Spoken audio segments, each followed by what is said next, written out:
Bağdat'a hoş geldiniz. Bu kadar para verdi. Bu bir $100. Delik deşik evlerin önüne reklam panolarını bu şekilde koyuyorlar. Allah'ım şu eskiliğe bak. Ne hayatlar var. Var sanki şu an Bangladeş falan geziyormuşum gibi hissediyorum. Her şeye şahit olacaksınız çünkü şu an kale gibi bir otelde kalıyorum. Hiç böyle uygulamadan Tesla geleceğini Irak'ta düşünmemiştim. Burası da bir çay ocağı. Tellerle çevirmişler hatta şu binayı mesela. İşte Irak'ta bizim döneri böyle satıyorlar. Dünyanın kaç yerinde böyle kaldırımda giderken önünüze tavuk çıkabilir. Aa, elektrik geri geldi, bir dakika. Son yıllarda en çok güler yüzle karşılandığım ülke. Yok, ben 5 sene Türkiye. Yaşadın? Evet. Nerede? Sarayın içindeki restorandayım. Allah'ım her yerde ya polis ya asker. 111. ülkemde diyeyim. Irak'ın başkenti Bağdat'a hoş geldiniz. Videomuz başlıyor. Türkiye'nin lider su arıtma markası Aura Sebilon Unique sunar.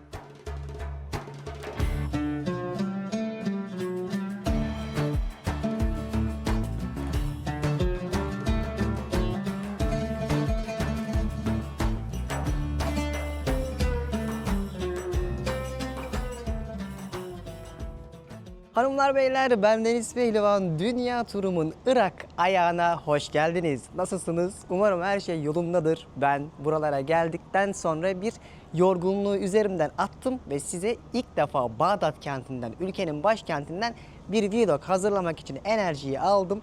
Gülerek böyle pozitif bir şekilde havada şansımı harika sizlere güzel bir Irak vlogu hazırlamak istiyorum.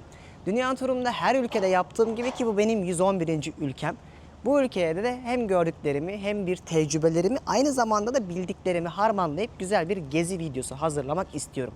45 milyonluk ülkenin şu anda başkentindeyim. Bundan önceki bölümde Kuzey Irak'ı gezmiştim ve sizlere hepsini anlatmıştım. Bu bölümleri de izlemeden Irak planı yapmayın. Bu sefer de aslında birazcık kanayan yaraların coğrafyası, dertleri bir türlü bitmeyen bir başkentin, bir o kadar da kadim bir şehirde video yapmak benim için biraz heyecanlı olacak. Çünkü burası 20 sene önce çok ciddi acılar çekmiş bir coğrafya ve insan ister istemez buraya gelirken korkmuyor değil. Birazdan zaten kapıdan çıktığım andan itibaren her şeye şahit olacaksınız çünkü şu an kale gibi bir otelde kalıyorum. Bilmiyorum, belki buralarda bu bir kültürdür ama böylesini hiç daha önce görmemiştim. 5 yıldızlı şöyle bir Coral Palace diye bir otelde kaldım. Gecelik $100'dan aşağı otel bulamıyorsunuz. Burası birazcık bu yeşil bölge dedikleri bu Amerikan üssünün ve konsoloslukların daha doğrusu olduğu bölgeye yakın güvenli bölge olarak biliniyor. Bir bölgedeyim. Otelden şimdi çıkacağız ve sizler ekranlarınızın başında güzel bir video izleyeceksiniz. Ben de heyecanla bir Irak-Bağdat gezi yapacağım. Ama dünya turumda bakın yine söylüyorum, bizim için en kıymetli şey lütfen videoyu beğenip güzel yorumlarınızı yazarsanız. Denizciğim, severek dünya turunu takip ediyoruz. Irak'ı biz de çok merak ediyorduk. Ekranlarımızın başında rahatça biz de dünya turu yapıyoruz gibi. Benim bu işi yapabilmem ve sürdürebilmem ve aynı zamanda motive olmam için sizin için çok küçük olan bu detay bizim için çok kıymetli ve değerli. O yüzden videomuzun girişini yaptıysak hanımlar beyler, 111. ülkemde diyeyim, Irak'ın başkenti Bağdat'a hoş geldiniz. Videomuz başlıyor. Gezimiz Aura Sebilon su arıtma cihazlarının desteğiyle başlıyor. Burası kaldığım otelin bahçe kısmı. Bakın şöyle duvarların, kapıların arkasındayız. Şimdi sokağa ineceğim. Ay, exit. Ben de ilk defa sokağa çıkıyorum. O yüzden biraz heyecanlıyım. Allah Allah, başlansın bakalım. Vallahi ben dün gece geldim buraya. İlk izlenimlerim gayet iyiydi. Yollar falan harikaydı. Yani hiç beklediğim gibi bir Irak başkenti çıkmadı, doğrusunu söyleyeyim. Sokaklar capcanlıydı. Kadınlar başlarını kapatmak ya da işte peçeyle gezmek zorunda değil. Afganistan gibi asla düşünmeyin. Çok büyük bir yanılgı bu. Bizler Irak'ı çok bilmiyoruz ama onlar bizi çok iyi biliyor. Aynısını Azerbaycan'da da söylemiştim. Azerbaycan'da da Türkiye'yi çok iyi biliyorlardı ama biz Azerbaycan'a pek gitmiyorduk. O yüzden bakalım bu komşu ülkemiz nasıl? Her yer böyle devasa duvarlar ve bakın kapılarla örülmüş. Şöyle gidelim bakalım. Tellerle çevrilmişler hatta şu binayı mesela. Yani bunlar sıradan bir binalar diye düşünüyorum. Hani konsolosluk vesaire değil. Bizim otel bile bayağı bir korunaklıydı çünkü. Bak şu arabaya bakın, yanımdaki. Devasa Amerikan arabalarıyla geziyorlar. Dün gece o kadar çok bu Chevrolet'in falan tank gibi arabası gördüm ki yolda. Dedim nasıl Irak bu? Burada dikkatimi çeken bir önemli nokta daha söyleyeyim. Neredeyse bütün Arap ülkelerinde bunu görürsünüz. Gündüz incin top oynuyor her yer. Akşam tıklım tıklım oluyor. Kaldırımlara tezgahları atıyorlar. Pazarlar kuruluyor. Yemek yenecek standları kuruyorlar. Çok daha canlı oluyor. Sıcaktan dolayı böyle bir kültürleri oluşmuş. O yüzden bak kimsecikler yok. Şurada bir kafe buldum. Bir güzel kahveyle güne başlamak istiyorum. Instagram'da da bir dünya şey paylaştım. Bir hayalin peşinden takip edin orada da dünya turumu. Gerçekten düşünsenize yani daha bundan bir ay önce Japonya'da yerde bir tane sigara izmariti aradığım temizlikten kırılan bir yerden bir anda bir Orta Doğu ülkesine geldiğinde insan o kültür şokunu, dünyanın farklılığını bir anda böyle yüzüne tokat gibi hissediyor. O yüzden bunları aynı zamanda sizlere yansıtabiliyorsam da ne mutlu. Benim için de çok büyük şoklar. Hem zihnen hem kültür anlamında hem bedenim bile alışamıyor biliyor musunuz? Mesela vücudum kuruyor, adapte olamıyorum. Böyle nerede olduğumu bazen algılayamıyorum. O yüzden hem bedenen hem ruhen bu şoklardan ama memnunum. Şikayetçi değilim. Allah daha güzelini sizlere nasip etsin. Umarım sizler de bir gün ekranlarınızın başından kalkıp kendi hayallerinizin peşinden koşup bu hikayeleri canlı canlı kendiniz tecrübeye, anıya dönüştürürsünüz. Bak şöyle bir yerden yürürken içimden geçen bir hisli duyguyu sizlere aktarmak istedim ya. Yine de güzel her şeye rağmen. Allah ne kadar güzel kafe ya. Bak az önce ne kadar darmadağın, keşmekeş yerlerden geçtim. Şimdi böyle bir kafe buldum Irak, Bağdat'ta. Bir kahve içelim. Her yerde sigara içiyorlar, her yerde. Yani baksana oturdum kafenin içinde sigara kokusundan artık var ya hani bir haftadır başım döndü ya. Bu kadar çok sigara içilir mi? Kapalı açık fark etmeksizin. Dışarıda oturacağım. Burası çok kötü sigara kokuyor çünkü. Ya dışarısı da çok rüzgarlı. Yine içeride kaldım. Köşeye attım kendimi. Hani sigara konusunda yorum yapmak istemiyorum ama ufacık çocuklar var. Onlar da maruz kalıyor. Bu konuda var ya yani üzüldüm Irak'taki çocukların durumuna. Çünkü büyükleri çok bilinçsiz bu konuda ve çocuklar yanlarındayken böyle resmen aynı yerde sigaranın dumanlarıyla boğuluyorlar. O yüzden lütfen küçüklerimizin yanında sigara içmeyi bırakın. Hani göstermezseniz, özendirmezseniz sevinirim. Bu da bu videomun mesajı olsun. Gerçekten üzücü bir durum. Yani bu kadar çok sigaraya maruz kalmaları sağlık açısından hiç hoş değil. Kültürel olarak zaten hiçbir şey demiyorum bile. O yüzden sigara içmeyin, içitmeyin. Olabildiğince uzak duralım. Şimdi bak size bir şey göstereceğim. Az önce $100 bozdurdum ve bana bu kadar para verdi. Bakın bu bir $100. Bunların $1 1400'e denk geliyor. Yani 140.000 Irak riyali aldım. Ben bu parayla rahat rahat 2 gün yer içer gezerim. Şimdi şöyle bir kahve söyledim, yanına da bir kek söyledim. Sabah böyle hızlıca güne başlayalım ağır bir şey yememek için. Kahveler genelde $2,5 falan denk geliyor. Güzel. Artık böyle kebap, et görmek istemiyorum. O yüzden böyle bir şeyle güne başlamak istedim. Brownie'li kek yiyorum. Çok eminim Irak, Bağdat'ta birçok şeye bugün oldukça şaşıracağız. İyi seyirler. İnsan böyle yerlere geldiğinde tabii önce bir haritadan dersine çalışması gerekir. Çünkü birazcık haritadan izleyerek, tahmin ederek nerede olduğunuzu gezi planı yapmanız daha kolay. Zor bir coğrafya değil sonuçta. Bakın burası Bağdat kenti. Şurası havalimanıydı. Ben şu Dicle Nehri'ni görüyor musunuz? Bakın bu Dicle Nehri'nin aktığı kısım buradan Basra Körfezi'ne dökülüyor. Şu kısmındayım Bağdat'ın. Şurası yeşil bölge olarak biliniyor. Amerikan konsolosluğunun işte güvenli bölgenin kurulduğu yer. Asıl gezilecek birçok yerde şuradan. Özellikle Eskişehir merkezi olarak bilinen yerler oralar. Şimdi burada yine Karim'den uygulama üzerinden taksi çağıracağım ve buraya gitmeye çalışacağım. Hadi bakalım. Güzel de bir enerjiyi aldık. Orada kebaplar, mebaplar, Irak yemeklerini yiyerek güzel bir gün geçiririz. Bunları bilin ki hani en azından nerede ne var, ben nasıl plan yapıyorum, nasıl gezebiliyorum size de rehber olsun diye söylüyorum. Bu şekilde yaptığınız zaman en azından haritadan böyle güneşin konumundan bile nerede olduğunuzu kestirebiliyorsunuz. Gezmek daha kolay oluyor. Şimdi böyle taksiyi çağırdım. $4 civarında bir para ödeyeceğim. Merkeze gideceğiz. Arabalar falan eski ama genel olarak yani şu caddeye çıkınca birazcık daha eskiliği hissettim. Tatil yapacağım, dolaşacağım. merak ediyordum Bağdat'ı. He, Güzel. güzel. Yani Ha, bu da güzel. biraz kirli. Biraz kirli. Sen İzmir'de nerede yaşadın? Neyse, Manisa'da. He. 20 sene. 20 sene. Savaş bitti geri geldin. Yok, Be- savaş gitmedim. Ben resmi çalıştım. Yok onu demiyorum. Buradaki savaş, Irak'taki savaş bitti. Gittin mi yoksa Hayır. Hep Hayır, çalışmaya gittin, para kazanmaya. Hep çalışmaya gittim. Ben resmi çalıştım bak. sonra sıkıldın geri mi geldin? Vallahi abi, sonra benim anne biraz hasta. Ben sadece bir tane oğlan. Var. En büyük benim. He. Mecbur geldi buraya. Döndün.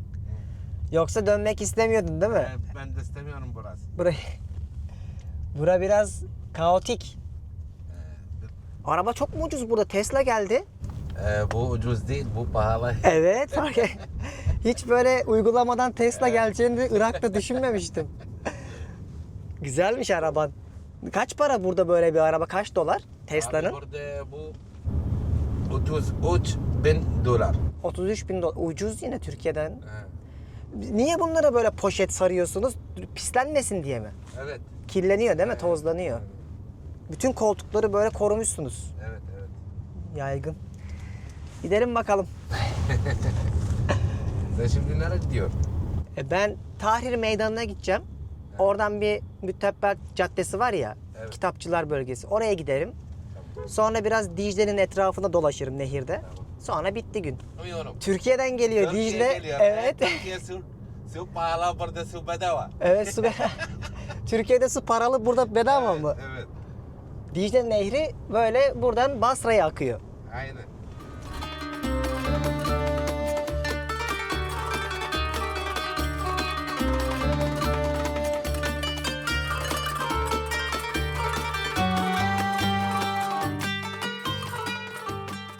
Vay be!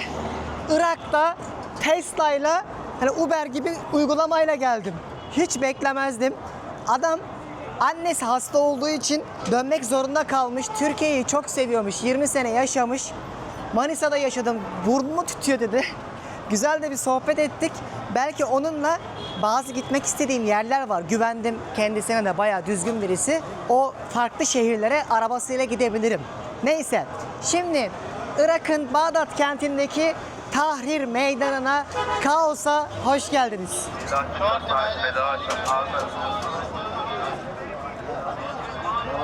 Vallahi öyle yürüyorum şu an. Hiçbir şey bilmiyorum. Sadece izleyin. Söyleyecek bir şeyim yok. Allah'ım şu eskileye bak. Binayı üflesen yıkılacak. Sanki böyle yangın olmuş da çökmek üzere gibi bina. Dolması çok meşhur Irak'ın. Bizdekine çok benzer. Gün içerisinde yeriz. Direkt kokusu gelince size de canlı canlı sokaktaki bir tezgahı göstermek istedim. Vallahi şöyle kaosun içinden bir yolumuza bakalım. Lokum satıyorlar. Lokum mu bu? Turkish Delight mi? Iraqi Delight. Türkiye, İstanbul. Selamünaleyküm. Şurada bakın. Mantar var, çilek var. Burada da tuk-tukla ulaşımı sağlar. India mı? He? Are you from India? Where are you from? Here, Irak. Selamünaleyküm. Güler yüzlü insanlar. Ulan tuk-tuğu görünce dedim ki herhalde bu Hintli. Hintlilerin çok şeyi ya, tuk-tuk yaygın. Şu kaosu özlemişim. İyi geldi. Bir kendime geldim. Gerçek dünyaya hoş geldiniz ya. Acaba bu yaya geçidi işe yarar mı? Deneyelim bakalım. Biraz yaradı gibi. Allah Allah Allah Allah, koş koş koş. Şu pisliğe bak, her yer çöp. Sonuçta yıllarca savaşın içinde kalmış bir ülkedeyiz. Ve bundan 4 sene önce ne yazık ki bu pazarların bir tanesinde mesela ismini söylemeyeceğim saldırı oldu. O yüzden en çok korktuğum ne yazık ki şeylerden biri böyle kalabalık yerlerde dolaşmak ve hatta birçok ülkede hala bu şehri seyahat etmeyin uyarısıyla özellikle gezmek isteyen turistleri bu şekilde dikkat etmeleri yönünde uyarıyor. Ama her şey harika olacak. Hiçbir şey olmayacak. Eminim.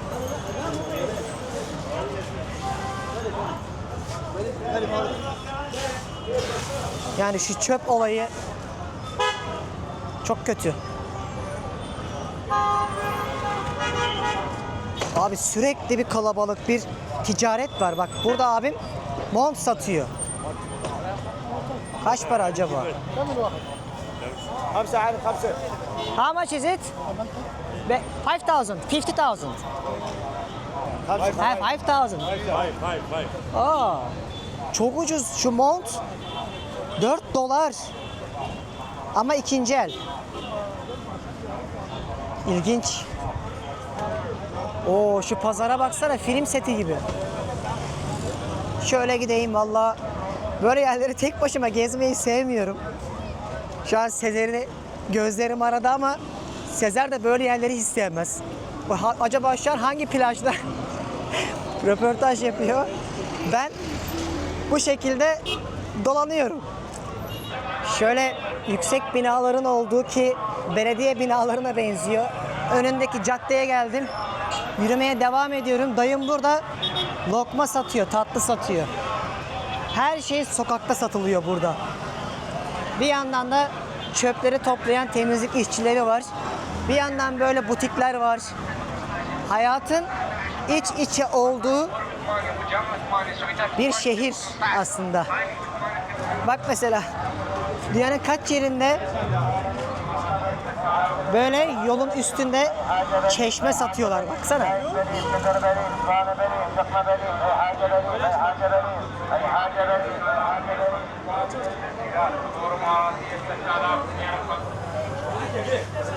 Bunlar restoranlardı.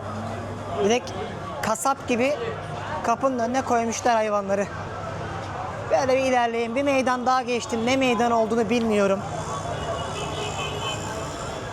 Ama şu gürültü bitmek bilmiyor. Sürekli dönüyor. Anons gibi. Baksana. Siyah zeytinler, yeşil zeytinler, turşular. Şurada patlıcan turşusu. Her şey sokakta. Bu da bir yol kenarı turşucusuydu. Ayran mı satıyor bu ya? Ayrana benziyor.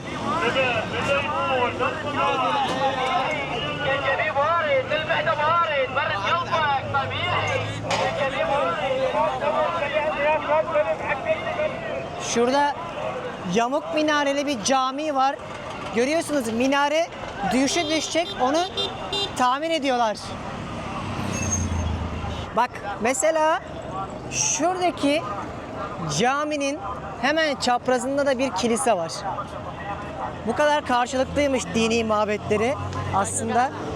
Ama tabii ülkenin neredeyse tamamına yakını Müslüman.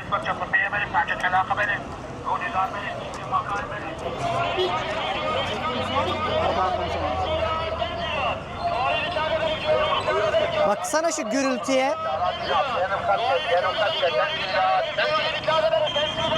Resmen var ya, kulağımın zarı patlayacak.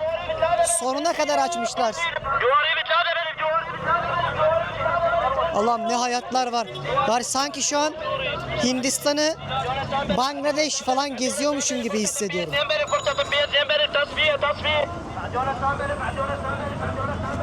Ya şu kareyi dünyanın kaç yerinde görebilirsiniz ki?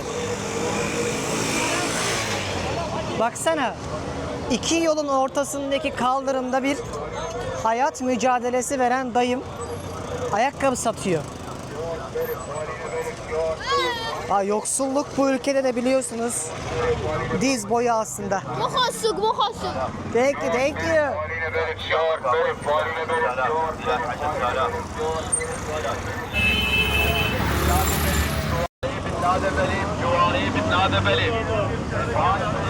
Çok ilginç giyimli insanlar da görüyorsun burada. Aynı zamanda yüzler de çok farklı. Yani hem Arap hem Hintli görüyormuşum gibi hissediyorum aynı zamanda. Bunu ülkenin kuzeyini gezerken de söylemiştim size. Neymiş bu ya? Çünkü çok fazla burada Hintli, Pakistanlı göçmen de var. Çalışmak için Irak'a geliyorlarmış. Burası bizim işte Eminönü'ndeki şekerlemeciler, dükkanlar. Çok bir farkı yok. Baharatçılar çarşısı.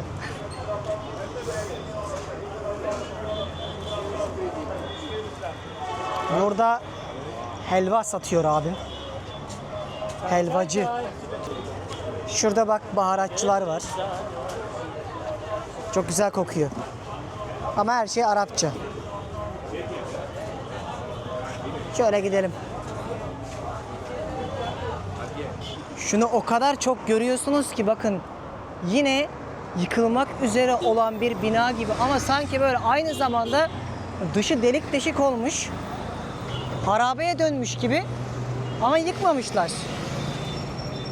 Bu kısmı çok eskiydi. Benim bulunduğum bölge bayağı lüksmüş buranın yanında. Of, çok güzel bir yer buldum. Ama aç değilim. Aç olsam yiyeceğim. Böyle yerlere bayılırım bak. Önünde taze taze. Herkes çok selam veriyor. Çok sıcakkanlı insanlar. Etler, yağlar, billurlar, ciğerler, tavuklar. Bak adam canlı canlı önünde kebabını yapıyor. Şu ana kadar Irak sınırları içerisinde nereye gidersem gideyim insanlar hep selam verdi. Çok düzgün insanlar, çok sıcakkanlı insanlar. Hiçbir zarar görmedim. Bakın canlı canlı sazan balığı satıyorlar. Şöyle suyun içerisinde tutmuş. Nefes alıp verdiklerini görüyorsunuz. Bunun mangus muydu bir adı var. Bu ülkenin milli yemeği. Dicle Nehri'nden çıkan bir sazan balığının farklı pişirme yöntemiyle hazırlanmış şekli. Onu size bir sonraki bölümde özel bir yere götürüp anlatmak istiyorum. Ama canlı canlı sazan balığını da gördünüz. Bu işte onların et falan çok seviyorlar ama aynı zamanda bunu da çok seviyorlarmış. Hatta milli yemekleri olarak geçiyormuş. İlginç. Ya bak dünyanın kaç yerinde böyle kaldırımda giderken önünüze tavuk çıkabilir. Bunu satıyorlar. Şurada da bir tane güvercin var. Onun da garibimi kafese koymuş. Yolun ortasında alıp götürebiliyorsunuz. İlginç bir yerde. Gerçekten bu kadar kaotik bir yerde beklemiyordum. Bak burada delik deşik evlerin önüne reklam panolarını bu şekilde koyuyorlar. Şu abi ne iş yapar bilmiyorum. Şurada bir Pepsi'nin altında gri klimanın reklamları var. Şurada da bir abla var. Siyasi biri mi, bir kampanyanın lideri mi anlamadım. Şöyle ortamımız.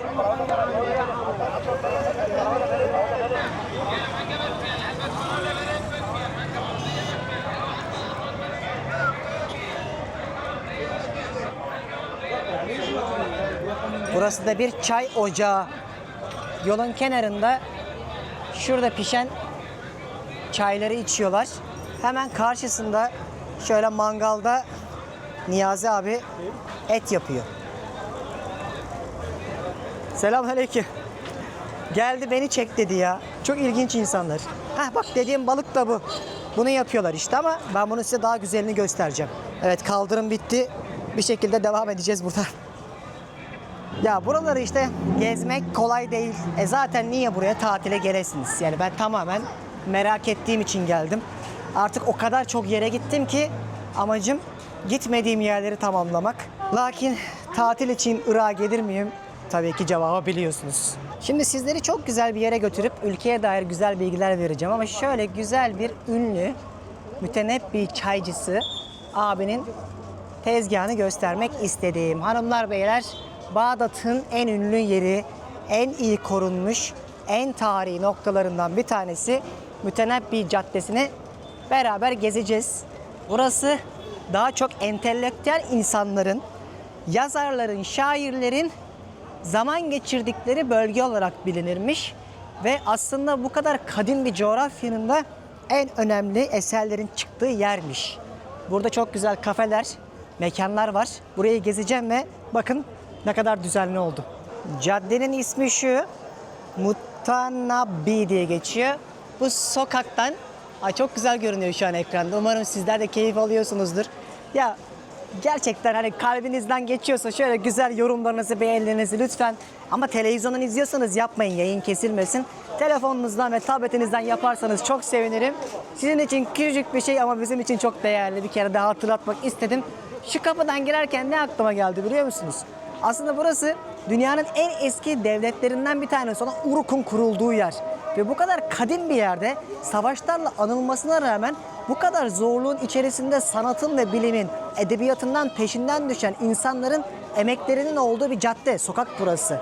Yani bunu korumayı helal olsun iyi başarmışlar ve YouTube'da izlemiştim yabancı bir YouTuber'da. Şimdi gelip bunun içerisinde olmak beni mutlu etti. Ve ezan da okunuyor.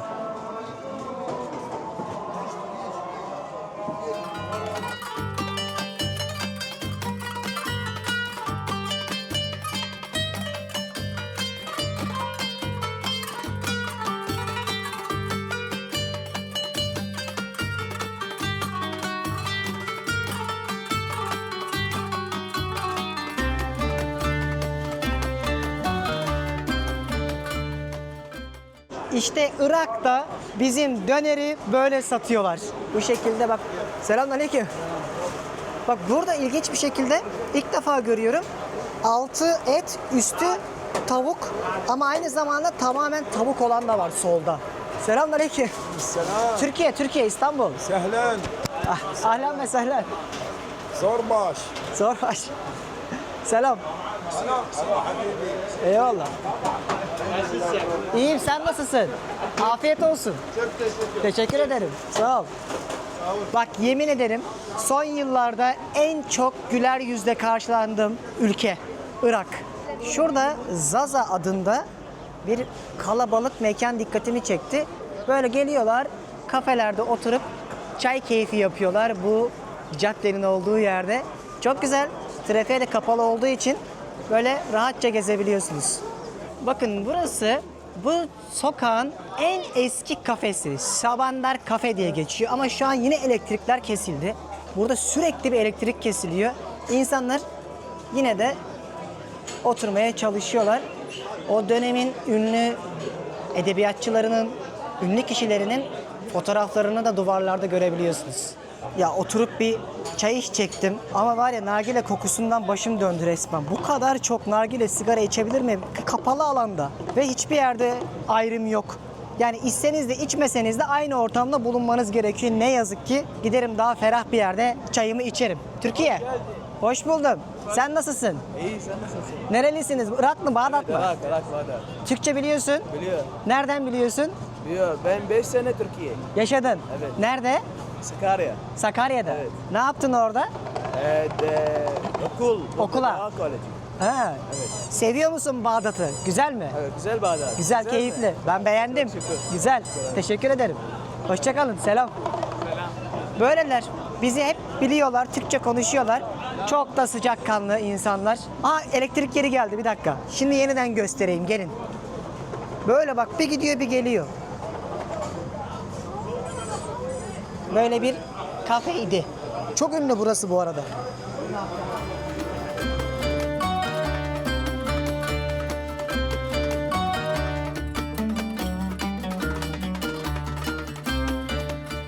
Bir de şuradaki pazara girelim bakalım. Burası nasılmış?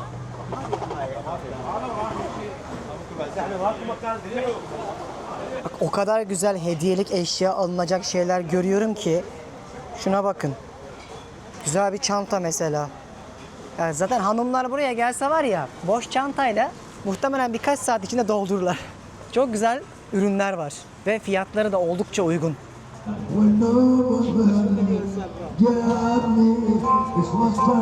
Tam bu şekilde. Bağdat'ın bu şehir merkezi yani downtown olarak bölgesinde o mütenebbi caddesi dedim ya hatta gösterdim size kafesini vesaire çok güzeldi. Mimari olarak çok güzel korunmuş, daha temiz, daha düzenli, trafiğe kapalı. Çok hoşuma gittim. Tabii hala gelişmeye devam ediyor. Yani görüyorsunuz buraya yeni mekanlar falan da açılıyor ama beklentilerimin çok üstünde bir merkez çıktı. Mimari olarak da çok beğendim. Şimdi de sizi çok güzel bir mimari eseri görmemiz için harika bir durağa götürüyorum. Nasıl gidiyor? Beğeniyor musunuz şu ana kadar Bağdat'ı? İki tarafı birazcık zıtlıklarla dolu kent aslında burası ama beklentilerimin yine söylüyorum çok üstünde olduğu bir gezi oluyor. Umarım bir yandan hep Türkçe duyuyorum gibi. Sizler de beğeniyorsunuzdur. Yolda giderken şu bina çok dikkatimi çekti. Bakar mısınız ne kadar güzel bir dış tasarım yapmışlar. Taşlardan ve seramikten kafeye benziyor. Böyle spontane gezmeyi daha çok seviyorum. Rastgele bir yerler bulmak daha heyecanlı oluyor. Bak burası daha temiz, daha az nargile kokan. Güzel bir yer. Burada bir çay içebilirim. Aa, şu avlusu da güzelmiş. Baksanıza. Vay vay vay. Otel gibi. Çok beğendim. Var ya kaç saattir yürüyorum. Şöyle bir soluklanıp güzel bir çay içmek istiyorum. Çayları karıştırılmış gibi böyle baharatlarla. Ve genel olarak çok tatlı. Şurada kağıt var. Ağzıma kağıt geliyor mesela. Bu niye var bilmiyorum. Böyle oturdum dinleniyorum şu an. Birazdan gezime devam ederim. Güzel yani en azından beklentilerimin üzerinde olduğu için rahat bir şekilde bu Bağdat sokaklarını gezebiliyorum. Ben beklentiyi çok düşürmüştüm buraya gelirken. Güzel bir çay keyfi yaptıysam tarih kısmına geçebiliriz. Yıllarca bize çocukluğumuzdan beri tarih kitaplarında Mezopotamya diye anlattılar değil mi? Ama Mezopotamya ne demekti? Ve daha doğrusu sadece Türkiye'nin güneydoğusu mu Mezopotamya'ydı? Hadi gelin anlatayım. İki nehir anlamına gelen Mezopotamya, Dicle ve Fırat nehirlerini temsil ediyor bu iki nehir. Güneydoğumuzdan bizim başlıyor ya. İşte aynı zamanda Suriye ve Irak'tan da geçiyor. İşte bu nehirlerin beslediği Irak coğrafyası zengin, tabiatı, bolluğu olduğu için aslında çok eskiden beri medeniyetlerin beşiği ve tercih ettiği nokta olarak biliniyor. Hatta Mezopotamya dünya tarihinin ilk devleti olan Ur, çivi yazısı devletleri, Sümer gibi mesela ve Hammurabi kanunları gibi hukuki metinleri içeren coğrafya olarak biliniyor. Yani Irak bu kadar aslında kadim ve eski bir tarihe sahip bir coğrafya özünde. Ama günümüzde 46 milyon insanın ki sadece Irak'ta yaşayan dışarıdakilerle beraber 60-70 milyonu buluyor nüfusları. İşte 8-10 milyonu bu başkent Bağdat'ta yaşıyor. Özellikle Kuveyt ve Irak Savaşı'nda Irak Kuveyt'i işgal ettikten sonra Amerika'nın ve Batı'nın ambargolarıyla çok mücadele ediyor. Ülkenin doğusunda İran, batısında Suriye ve Ürdün, kuzeyinde Türkiye, güneyinde de Suudi Arabistan ve Kuveyt var. İşte Kuveyt'i işgal ettikten sonra zaten buranın olayları değişmeye başlıyor. Coğrafya konumunu da anladıysak sıradaki konumuza geçebiliriz. Bu kadar zenginliğin, petrolün hüküm sürdüğü ki dünyanın en büyük 5. petrol rezervi Irak'ta. 1 Venezuela, 2 Suudi Arabistan, 3 Kanada, İran ve burası diye gidiyor. Ne oldu da bu kadar son yıllarda geri gitti diyeceksiniz değil mi? Hani en eski devlet dedim, ilk yazılar dedim, kanunlar dedim ki dünyanın 7 harikasından bir tanesi olan Babil'in asba bahçeleri ki resmi olarak kanıtlanamıyor bu. Irak'ta olduğu söyleniyor. Ya da Binbir Gece masalları işte Ali Baba ve Kırk Haramiler, Sinbad gibi bütün bu hikayelerin de burada geçtiği söyleniyor. Bu kadar aslında derin tarih olan bir coğrafya burası. Dünyanın aynı zamanda en büyük ikinci hac merkezi burası. Karbela'ya götüreceğim sizi, göreceksiniz. Şiiler için en önemli, en kutsal yerlerden bir tanesi ve bunların hepsinin olduğu bir ülke. Az önce gördünüz nasıl oldu da bu kadar kaosun içerisinde kaldı ve aynı zamanda bu kadar savaşlara maruz kaldı değil mi? İnsan bunu düşünüyor. Sebebi belli. Tamamen 90'lardan sonra Saddam yönetiminden itibaren ki o 2003'e kadarki süreçte yerle bir oluyor ülke. Amerika'nın özgürlüklerini yaşayamadıklarını iddia ettiği ve birçok terör grubunu da desteklediğini düşündüğü, Saddam'ı bahane edip aslında işgal ettiği bir coğrafya burası ki ChatGPT'ye sorun. Aslında birçok iddia ettikleri şeyi bulamıyorlar burada. O bile bu kaynaklar göstererek söylüyor. Ve akabinde de 2003'te yıkılmaya başlıyor ülke. Zaten ülkede hep bir kaos ve baskı rejimi hakim olduğu için insanlar bir şekilde sosyal devleti yaşayamıyorlar. Yani bu kadar toprak olarak zenginlik, tarihi zenginliği olan bir yer ne yazık ki hiçbir zaman ne gelir adaleti anlamında ne de demokrasi anlamında istediği yere ulaşamıyor. İşte günümüzde 45 milyon insanın yaşadığı bu ülkenin gayri safi milli hasılası 300 milyar dolar olsa da kişi başı 6-7 bin dolar gibi görünüyor. Aslında hiç de öyle değil. Birçok insan aylık 200-300 dolara geçinmeye çalışıyor ve bu gelirlerinin %92'den fazlasını petrolden sağlıyorlar. İşte yanı başındaki Kuveyt, Bahreyn, Suudi Arabistan'da dünyanın en zengin yerlerini kurmaya başladılar. Ama Irak'ta, Bağdat'ta hala en turistik yerde şu manzaraları görebiliyorsunuz. Ya bak yine güzel bir yer gösterecektim size. Yine kapalı. Abbasiler döneminde 12. yüzyılda yapılmış çok güzel bir saray vardı. Orası daha çok dini bir mabet ve aynı zamanda medrese olarak kullanılıyormuş. Çok büyük bir saray havası yokmuş ama gelmişken görmek gereken en iyi yerlerden birisiydi ama under maintenance yazıyordu. Bakımdaymış. O yüzden giremedim. Yapacak bir şey yok. Şimdi sarayın etrafında bu tuğla tasarımlarının hüküm sürdüğü bir mahalleyi keşfetmeye devam ediyorum. Umarım sizlere hem Bağdat hem de Irak hakkında güzel bilgiler vermişimdir. Bize bu kadar yakın bir komşu ülkemize dair en azından yerine gelip çekilmiş güzel bir bölümler yaptığımı düşünüyorum. Burada oturuyorsunuz ve portrenizi çiziyorlar. Karikatürler çiziyorlar. Sanatçılar sokağı olduğu buradan da belli oluyor.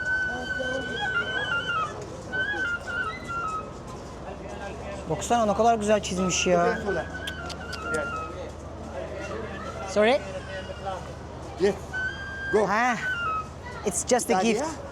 Türkiye, İstanbul. Türkiye, أهلا وسهلا. Selamünaleyküm. عليكم السلام. هلا بتركيا. اسطنبول. İstanbul. أهلا وسهلا. Eyvallah, eyvallah. هلا بيكم هلا بيكم. Böyle bir هذا şey شغلي. satıyor. أنا. Hani? هذا شغل أنا. Hani? أنا. Thank you brother. Eyvallah. Take care of هلا. Take care of yourself. يا. Salam. Bye. Bay bay.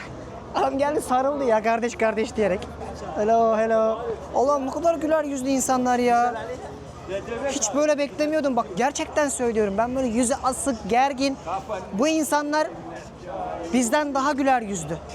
Türkiye'ye ben her döndüğümde herkes böyle patlamaya hazır bomba gibi o kadar gergin ki burada mutlu oldum bunu gördüm. Hiç beklemiyordum. حبك في قلبي فاض يا غلاة الرياض رياض يا اجمل شاب يا اغلى كل الاحباب عيني ترى بعد الشباب Abiye şarkı söylüyor galiba. Güzel bir akşamüstü oluyor. İşte huzurlarınızda Dicle Nehri. Nehir böyle kentin içerisinden akıp gidiyor. Köprülerle de bu yarımadaları birbirine bağlamışlar. Normalde şu teknelerle nehir turu yapabiliyoruz ama bugün cuma olduğundan mı neden anlamadım. Bu da çalışmıyor. Yani ya birçok yer kapalı ya aktif değil. Anlamadım. Solda geçen mesela bir aileye bakın örnek. Bak görüyor musunuz?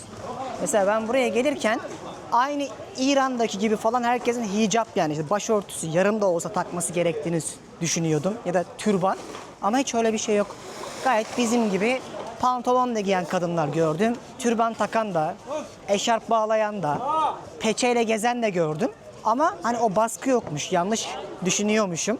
Benim cahilliğim belki de hani sizin de böyle bir ön yargınız varsa Irak'la ilgili öyle bir şey olmadığını görebilirsiniz. Bakın arkadan geçen insanlarda da insanlar burada zorla başlarını örtmek zorunda değiller İran'daki gibi. Acıktım. Enerjim düşmeye başladı. Hadi Irak'ta güzel bir Irak kebabı yiyelim gelmişken. Yine çağırdık. Karim'le gidiyoruz. I'm making video. Bağdat'a hoş geldiniz.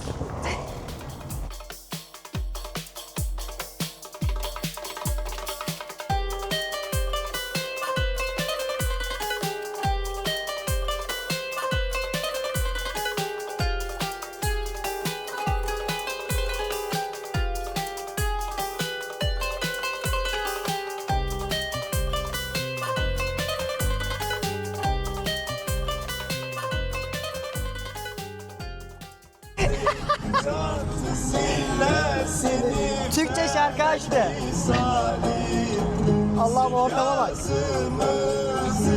Kurtar bizi. Allah Allah. Ya gözümden Kerbela'dır Allah'tan bu şekilde gidiyoruz şu an takside. Şimdi de İbrahim Tatlıses çalıyor. Hepsini çaldım. Şimdi Instagram'ımı verdim, şaşırdı. Dünyayı mı geziyorsun diyor. Hepsi araba kullanırken sürekli telefonla oynuyorlar. Oynamayanını görmedim. Allah'ım sağ salim gidelim de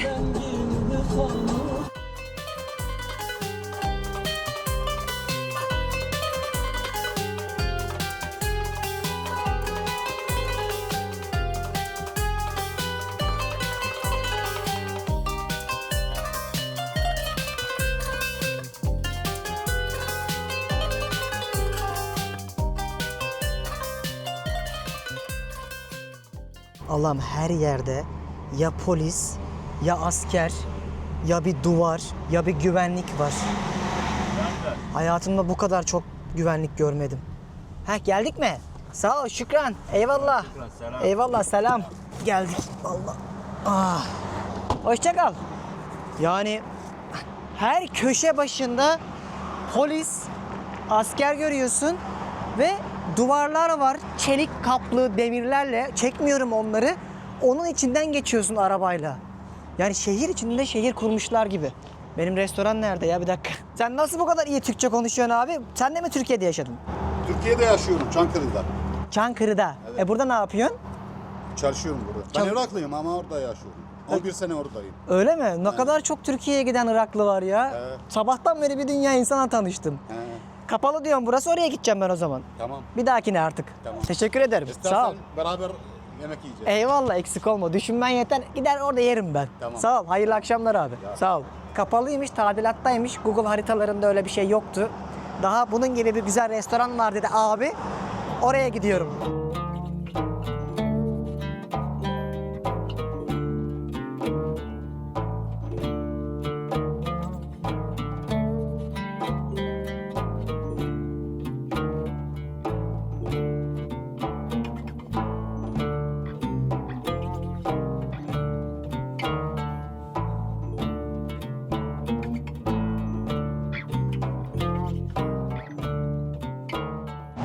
Şöyle bir restorana geldim.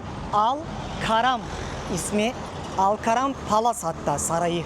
Ama emin değilim, bir dakika ya. Hiç, her şey Arapça. Allah, bayağı saraylık bir yere geldim herhalde. Şu anda Irak'ta bir sarayın içindeki restorandayım. Sandalyelerden de anlayacağınız üzere. Abi sen bana nasıl bir yer önerdin ya? Umarım bulaşık yıkamak zorunda kalmayız. Yani bu kadar ihtişamlı bir restorana geldim. İsmi de şu şekilde. Tam söylediğim gibi Al Karam Palace diye yazılıyor. Bak salatalar, şöyle bildiğiniz birçok bizim yediğimiz salatalar aynısı 5000 Irak dinarı sadece.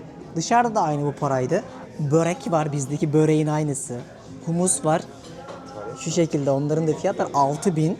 Yani kebaplar da 20-25 bin civarında. Böyle bir restoran için gayet iyi. Vallahi çok açım, kurt gibi. Güzel bir yemek hak ettiğimi düşünüyorum. Bakalım Irak'taki başkent Bağdat'ta akşam yemeğimiz nasıl olacak? Is yalengi like dolma? Same. Okay, one. Buranın Q harfiyle yazılan Kozi adında bir kuzusu var. Çok meşhur pilavla falan yapılıyormuş. Merak ettim. Burada onu yemek gerekiyormuş. Şimdi onu tadacağım. Bağdat'ın meşhur yemeklerinden biriymiş. Allah'ım, sıcacık ekmek getirdiler. Sanki çocukluğumuzdaki o Ramazan'da kokan fırındaki ekmek var ya, o kokuyor. Dünyanın en güzel şeyi yemek yemek. Böyle bir humus ikram ettiler. Bakalım nasılmış. Bütün Arap ülkelerinde çok iyi yaparlar. Türkiye'de de bunu en iyi Tarsus'ta yersiniz. Bence.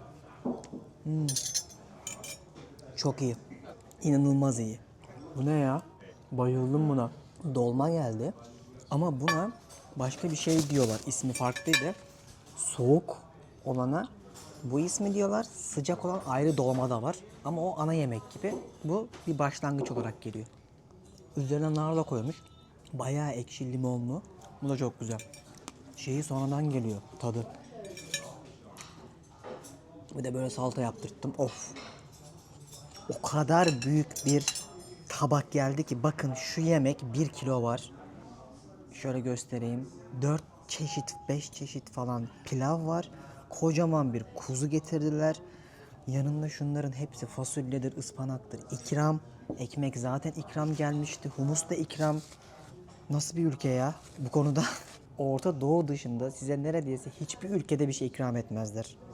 O yüzden Bu coğrafyaların da ben misafirperverliğini çok seviyorum. Mesela İran'da öyleydi. Çok güzel bir kuzu yiyorum, tandırdı gibi. Bu kocaman tabak 20 dolar bile değildi. Ya bunu sıradan bir yerde 10 dolara da yerim tabii ama şu an oldukça lüks ve masanın döşenmesi anlamında zengin bir yer görüyorsunuz. Çok güzel. Afiyet olsun. Irak'ta aç kalmak imkansız. Şöyle gözüm doydu ya. Allah'ım sana şükürler olsun. Şu ülkeyi güvenle gezip güzelce anlatayım. Sonra ev cezime gideyim. Vallahi tıka basa doydum. Yemekler çok lezzetliydi. Hizmet de harikaydı. Sanki bir sarayın içerisinde yemek yemiş de güzel bir böyle akşam keyfi yapmışım gibi hissettim. Yavaştan artık akşam oldu. Ben de videonun kapanışını yapıp gece çok geç saatlere kalmak istemiyorum. İzlediğiniz için teşekkürler. Bu benim Irak'ın başkenti Bağdat'taki ilk günümdü. Umarım beğenmişsinizdir. Elimden geldikçe size dünya turumdan böyle hem gittiğim yerleri anlatıp hem tecrübe edip hem de bildiklerimi bir belgesel tadında özetlemeye çalışıyorum. Yine söylüyorum, sürçülisan ettiysek affola ama ben gördüklerimi, yaşadıklarımı ve bildiklerimi sizlere bu videoda anlattığımı düşünüyorum. Kanala abone olup bildirimleri açarsanız bir sonraki bölümde Bağdat'ın gece hayatını, sokaklarını, yeme içmesini size göstermeyi planlıyorum. O bölümde de Irak gezimize kaldığımız yerden devam ederiz. Kendinize çok iyi bakın. Bir sonraki bölümde görüşmek üzere. Hoşçakalın. Türkiye'nin lider su arıtma markası Aura Sevilon Unique sundu.